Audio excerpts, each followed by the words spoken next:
Okay, so today we're going to show you the QR6 Radial Arm Polisher and how this can work in the field. Today we're working on a burn, which is going to require us to start a pretty low grit. We're going to start at 200 to get this deepest burn area out. But the beauty of the QR6 is that this won't be a shoulder burner, back breaker.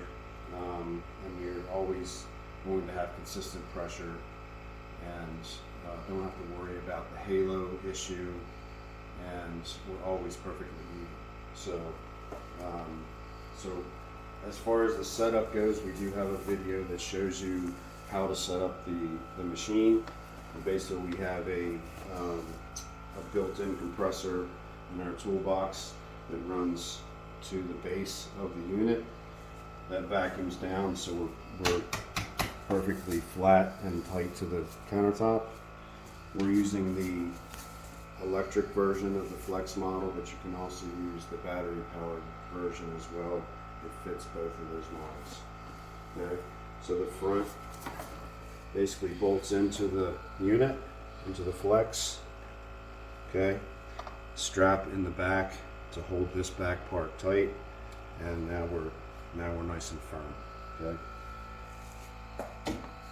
The top for pressure, there's a spring-loaded tension arm here, so we're basically lifting that up to put us flat on the surface.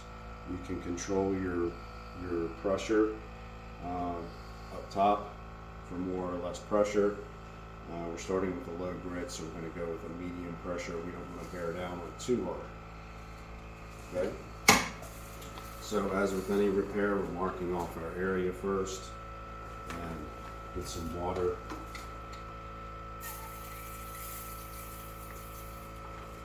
We're going to start with the unit on the surface and fire it up.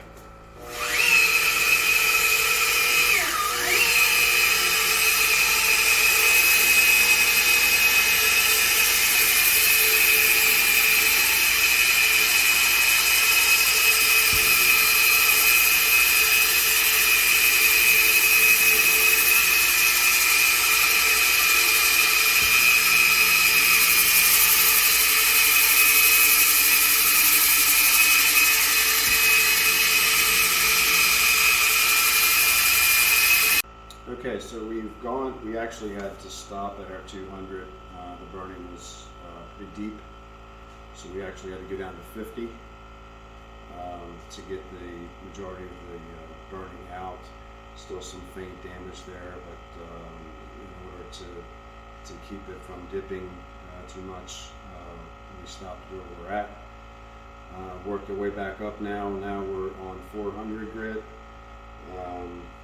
The range of the Radial Arm Polisher is about 20 inches from the base to the pad. So in this case, we're getting pretty big already. We roughly have a 18-inch diameter circle going already. So in this case, we will just we'll do this half. Unhook the vacuum real quick. Move it over a little bit, do the other half. It's not too big a deal.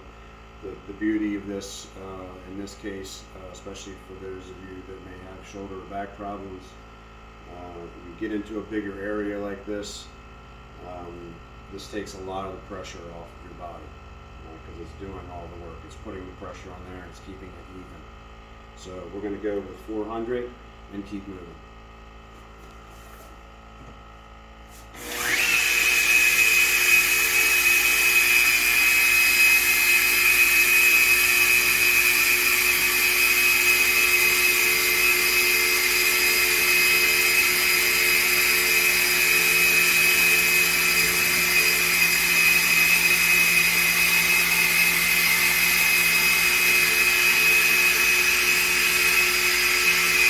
Okay, so we've worked our way up to the 800 resin pad, and we switched over to the number 1 4-step pad.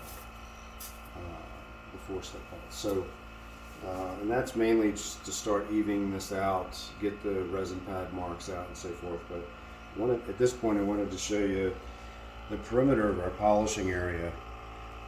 It's typically, when you do this by hand, a very common result is to get that hard halo line right there. Okay, one thing that the radial arm polisher will do for you is feather that out, because it's always staying perfectly flat. Okay, so that's from the trainings that we've done, one thing I've noticed that's pretty consistent is people get that hard halo. So they might have a great finish in the center, but that outside halo is what they spend most of their time trying to undo. So that's another benefit to this. So we've just done the number 1 pad. Now we're going to work our way up through the number 4 pad, and then we'll get into the polish.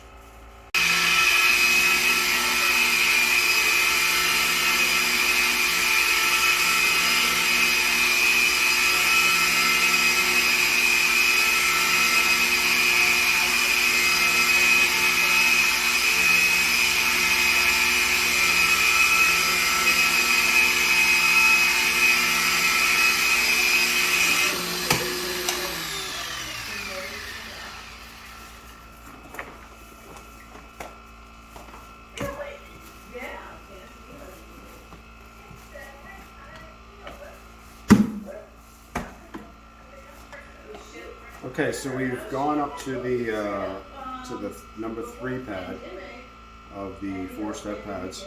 We don't really need to go any further in this case. We're going to stop with the radial arm now. Any residual hazing we have left over can be handled with the polish, and we will need the polish in some form. But as you can see right now, our finish is looking pretty good. We don't have a heavy halo. Okay, we've definitely got some good reflection going on, but we do need to even it out a little bit. So we're going to use all 3 steps of the polish and feather out our area, and we'll be all set. Okay, so we've finished the project here using the radial arm saw QR6. We went from 50 grit up to through the 4-step pads, and then use the polish. So this was an extreme example of using the whole system, from the resin pads to the 4-step pads to the polish. Okay? Most repairs will not require that many steps, but in this case it was a good thing we had the radial arm saw or the radial arm polisher to go through all those, because our finished area was roughly 30-inch diameter of polishing. So that's a lot to do by hand, and it gave us good results here.